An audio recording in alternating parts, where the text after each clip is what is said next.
মানুষ চলে যায়, কিন্তু তার কাজ, তার সৃষ্টি আর তার স্মৃতি থেকে যায় চিরকাল। আজ আমরা কথা বলবো বাংলা টেলিভিশন ও সিনেমার এক জনপ্রিয় অভিনেতা রাহুল বন্দ্যোপাধ্যায়ের, যিনি তার অভিনয় দক্ষতা দিয়ে লক্ষ লক্ষ দর্শকের হৃদয়ে জায়গা করে নিয়েছেন। শৈশব ও শুরু। কলকাতার মাটিতেই জন্ম ও বেড়ে ওঠা রাহুল বন্দ্যোপাধ্যায়ের। ছোটবেলা থেকেই অভিনয়ের প্রতি তার এক অদম্য টান ছিল। স্কুল জীবন থেকেই তিনি অংশ নিতেন নাটক, সাংস্কৃতিক অনুষ্ঠান এবং মঞ্চাভিনয়ে।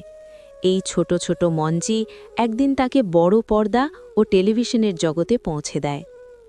অভিনয় জীবনের উত্থান। রাহুলের অভিনয় জীবনের আসল পরিচিতি আসে বাংলা টেলিভিশনের মাধ্যমে।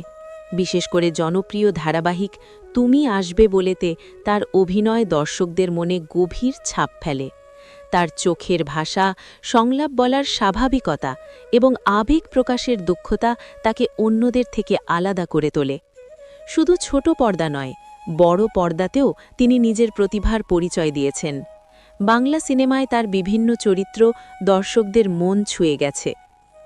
সংগ্রাম ও ব্যক্তিগত জীবন। একজন শিল্পীর জীবন সব সময় সহজ হয় না। রাহুলের জীবনেও এসেছে নানা উত্থান পতন, ব্যক্তিগত সম্পর্কের টানাপড়েন, মানসিক চাপ, সব কিছুই। কিন্তু তিনি কখনো হার মানেননি। বারবার নিজেকে নতুনভাবে গড়ে তুলেছেন, নতুন করে শুরু করেছেন। এটাই একজন সত্যিকারের শিল্পীর পরিচয়, যে প্রতিকূলতার মধ্যেও নিজের স্বপ্নকে আঁকড়ে ধরে রাখে। দর্শকের ভালোবাসা। রাহুল বন্দ্যোপাধ্যায় শুধুমাত্র একজন অভিনেতা নন, তিনি দর্শকের আবেগের একটি অংশ। তার অভিনয়ে মানুষকে হাসিয়েছে, কাঁদিয়েছে, ভাবিয়েছে। তার প্রতিটি চরিত্র যেন জীবনেরই এক একটি প্রতিচ্ছবি। অনুপ্রেরণার গল্প। তার জীবন আমাদের শেখায়, স্বপ্ন যদি সত্যি করে চাই তাহলে বাধা আসবেই, কিন্তু থেমে গেলে চলবে না।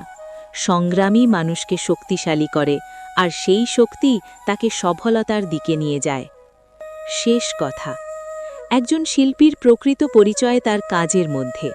রাহুল বন্দ্যোপাধ্যায় সেই কাজের মাধ্যমেই আজও বেঁচে আছেন দর্শকদের হৃদয়ে এবং থাকবেন আগামী দিনেও।